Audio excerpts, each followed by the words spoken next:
श्री गणेशाय नमः। ॐ भगवते वासुदेवाय। ॐ भगवते वासुदेवाय। ॐ भगवते वासुदेवाय। श्लोक 20 एवं श्लोक 21। अथ व्यवस्थिता दृष्ट्रा धार्तराष्ट्रास्मापि ध्वजः प्रवृते शस्त्रसम्पाते धनुर्द्युम्न पाण्डवः। हृषीकेशं तदा वाक्यमिदमः महीपते।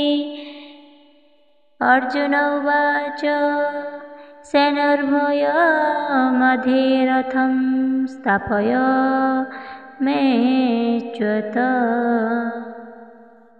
हे महीपते, यापर राजा धृतराष्ट्र कहउचंती जेतेबेले अस्त्रशास्त्र चालना प्राय आरंभ होबाकू जाउथिला सेतेबेले कपिध्वज जहाँको ध्वजारे हनुमान अछंती पांडव अर्जुन सुसज्जित भावरे ठिया होइतिबा धृतराष्ट्रଙ୍କ पक्षमानଙ୍କୁ बा कौरव सेनाଙ୍କୁ देखि निजर धनु गांडीब उठाई हृषीकेश श्रीकृष्णଙ୍କୁ एही वाक्य कहिथिले।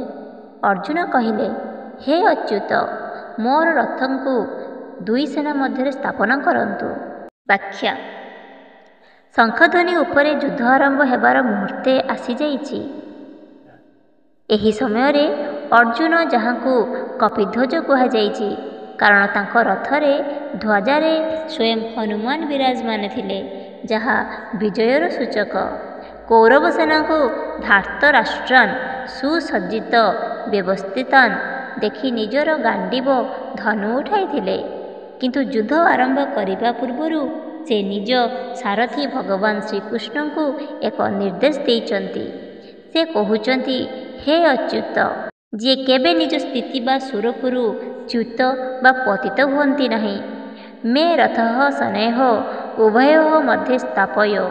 मो रथ को दुई सेना मझिरे नहीं रखंतु। यह अर्जुन को मनरे आसुथिबा एक गुरुत्वपूर्ण मानसिक परिवर्तनर सूत्रपात करुछि। युद्ध करिबा परिवर्ते से प्रथमे शत्रुपक्ष को भल भावरे देखिबाकू चाहुचंती। संज एही घटना को महीपते कही धृतराष्ट्र को सुनाउचंती। श्लोक 22। यावदेतान्निरीक्ष्यं यदुकामनावस्थितान् केमया सह योद्धव्यमस्कृणं नममुद्यमे। जे पर्यंत मु युद्ध करने को इच्छा करी एठारे उपस्थित थिबा एही योद्धा मानंकु भल भावरे देखि न पारिछि एवं एही युद्ध रूपक उद्यम रे मते कहा कहा सहित युद्ध करने को हेबो ताहा जानि न पारिछि से पर्यंत रथ को सेठारे रखंतु। व्याख्या। अर्जुन निजर इच्छा को आहुरी स्पष्ट करुछंती। से कहउचंती जे रथ को दुई सेना मझिरे रखिबार कारण हेउची से देखिबाकू चाहुचंती जो माने यदुकामान अवस्थित स्थान युद्ध करिबार कामना नहीं ठिया होइचंती से जानिबाकू चाहंती के मया सह योद्धाभ्याम केउ मानक सहित मते लढ़िबाकू पड़िबो। आस्मिन् रणसमुद्यम एही युद्ध रूपक महान कार्य जड़े महान योद्धा भावरे युद्ध पूर्वरु निज प्रतिपक्ष को भल भावरे निरीक्षण करिबा एक स्वाभाविक कथा, किंतु एही निरीक्षण ही परवर्ती समय रे अर्जुन को मनरे भयंकर विषाद सृष्टि करिबो। श्लोक 23। यस्य माननवेक्षं यतेश्च समागताः धार्तराष्ट्रस्य दुर्भेद्योधे प्रियचिकीर्षवः। जो माने एठारे दुर्बुद्धि धृतराष्ट्र पुत्र दुर्योधन को युद्धरे ବିପ୍ରୟ ସନ୍ତୁଷ୍ଟ କରିବାକୁ ଇଚ୍ଛା କରି ଏକତ୍ରିତ ହୋଇଛନ୍ତି। ସେହି ଯୁଦ୍ଧ କରିବାକୁ ଯାଉଥିବା ଯୋଦ୍ଧାମାନଙ୍କୁ ମୁଁ ଦେଖିବାକୁ ଚାହେଁ। ବ୍ୟାଖ୍ୟା ଅର୍ଜୁନ ନିଜର ନିରୀକ୍ଷଣ କରିବାର ଉଦ୍ଦେଶ୍ୟକୁ ଆହୁରି ନିର୍ଦ୍ଦିଷ୍ଟ କରୁଛନ୍ତି। ସେ କେବଳ ପ୍ରତିପକ୍ଷ ଯୋଦ୍ଧାମାନଙ୍କୁ ଦେଖିବାକୁ ଚାହାନ୍ତି ନାହିଁ, ବରଂ ସେମାନଙ୍କର ପ୍ରେରଣାକୁ ମଧ୍ୟ ଚିହ୍ନିବାକୁ ଚାହାନ୍ତି।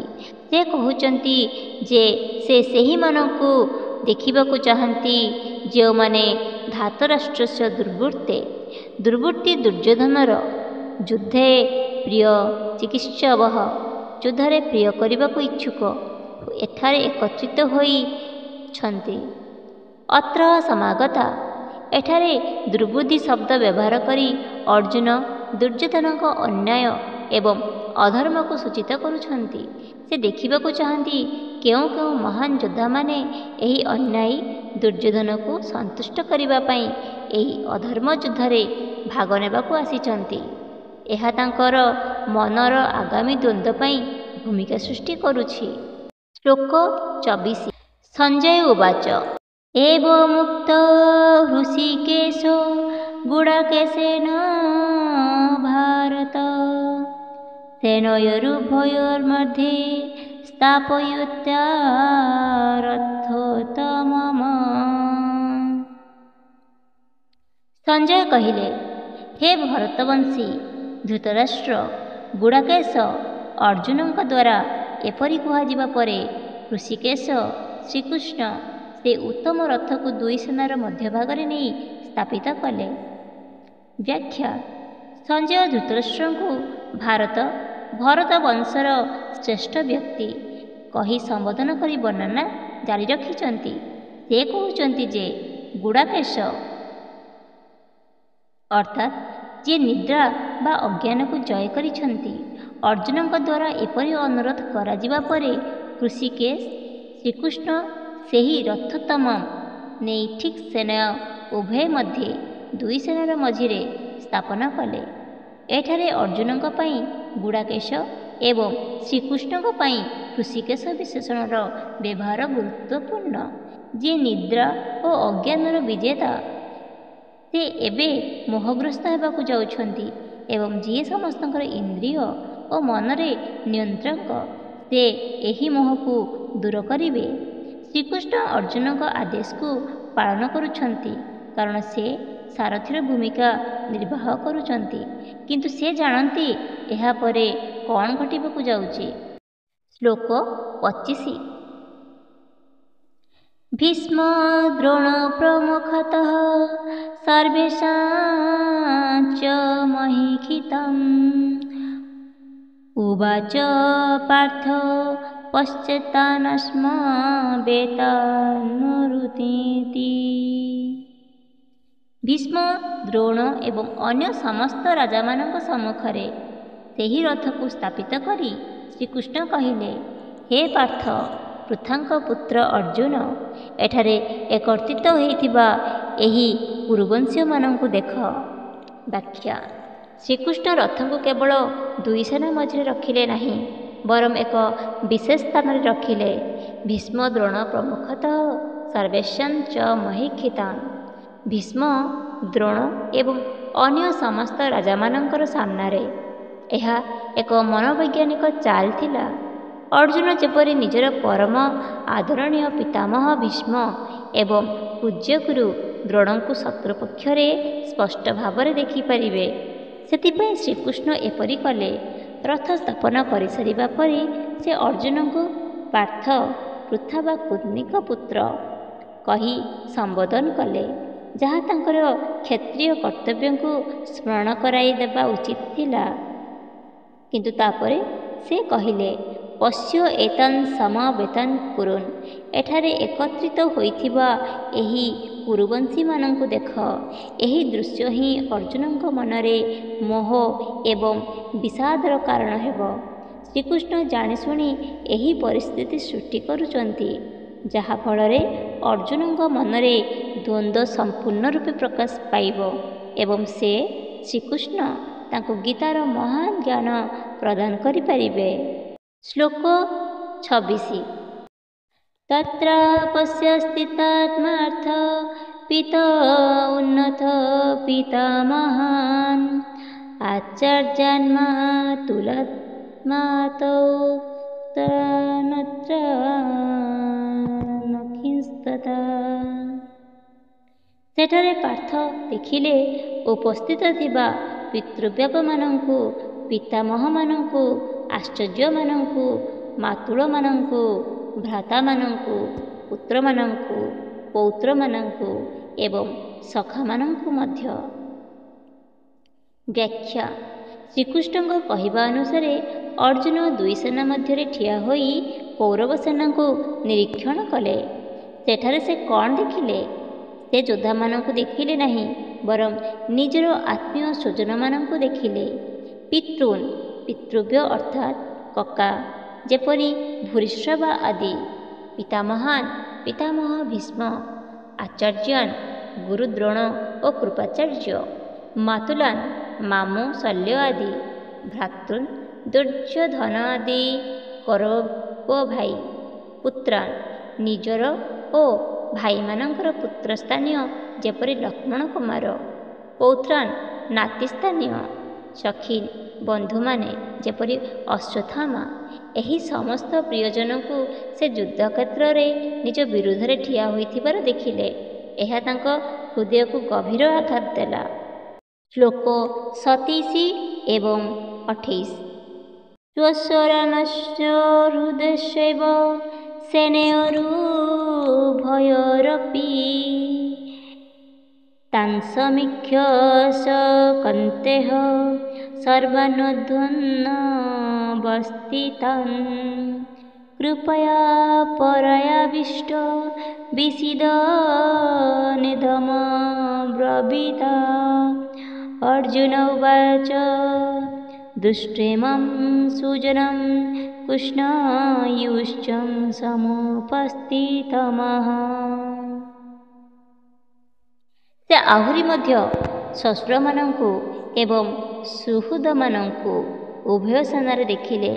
ସେଠାରେ ଉପସ୍ଥିତ ଥିବା ସେହି ସମସ୍ତ ବନ୍ଧୁବାନ୍ଧବଙ୍କୁ ଦେଖି ସେହି କୁନ୍ତୀପୁତ୍ର ଅର୍ଜୁନ ଅତ୍ୟନ୍ତ କରୁଣାକରେ ଆବିଷ୍ଟ ହୋଇଗଲେ ଏବଂ ବିଷାଦଗ୍ରସ୍ତ ହୋଇ ଏହି କଥା କହିଲେ, ହେ କୃଷ୍ଣ, ଯୁଦ୍ଧ କରିବାକୁ ଇଚ୍ଛା କରି ଏଠାରେ ଉପସ୍ଥିତ ଥିବା ଏହି ନିଜ ଲୋକମାନଙ୍କୁ ଦେଖି ଅର୍ଜୁନ କେବଳ କୌରବ ସେନାର ନୁହେଁ, ବରଂ ସେନୟ ଉଭୟ ଅପି ଉଭୟ ସେନାରେ ମଧ୍ୟ ନିଜର ଶ୍ୱଶୁରମାନଙ୍କୁ ଯେପରି ଦ୍ରୁପଦ ଏବଂ ସୁହୃଦମାନଙ୍କୁ ଦେଖିଲେ।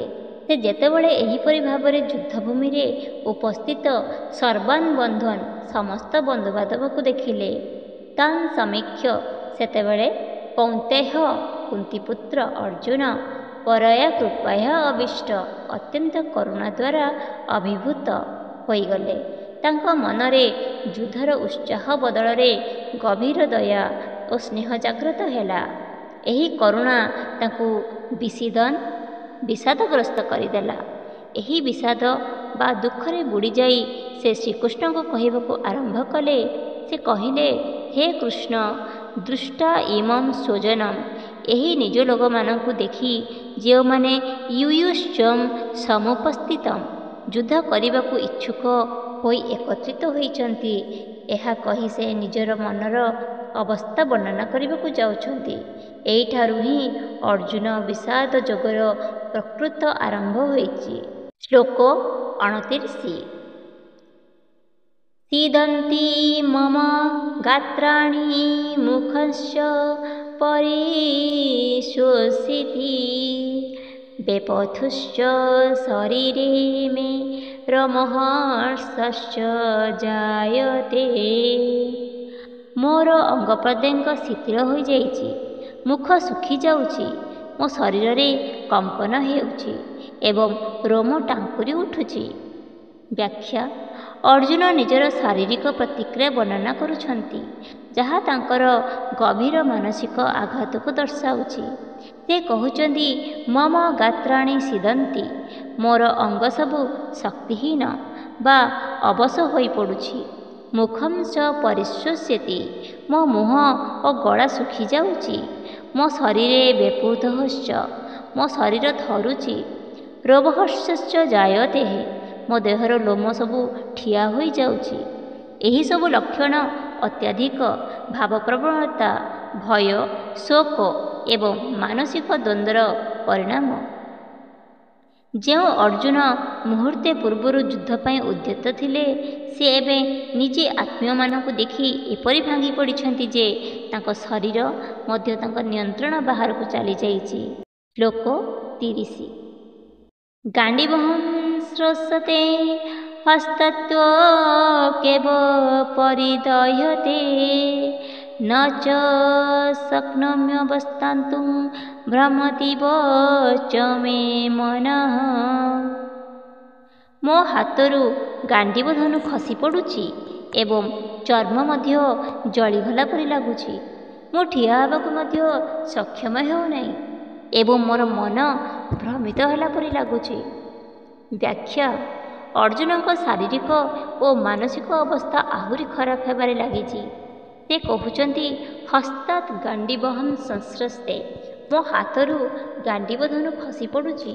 ଗାଣ୍ଡୀବ ଅର୍ଜୁନଙ୍କର ପରିଚୟ ଓ ଗର୍ବ ଥିଲା। ତାହା ହାତରୁ ଖସିଯିବା ତାଙ୍କର ଚରମ ଦୁର୍ବଳତା ଓ ଯୁଦ୍ଧ ପ୍ରତି ଅନିଚ୍ଛାକୁ ସୂଚାଉଛି। ତ୍ୱକ୍ଚ ଏବେ ପରିଦହ୍ୟତେ, ମୋର ଚର୍ମ ମଧ୍ୟ ସମ୍ପୂର୍ଣ୍ଣ ଭାବେ ଜଳିଯାଉଛି। ଏହା ଅତ୍ୟଧିକ ମାନସିକ ସନ୍ତାପର ଶାରୀରିକ ଅନୁଭୂତି।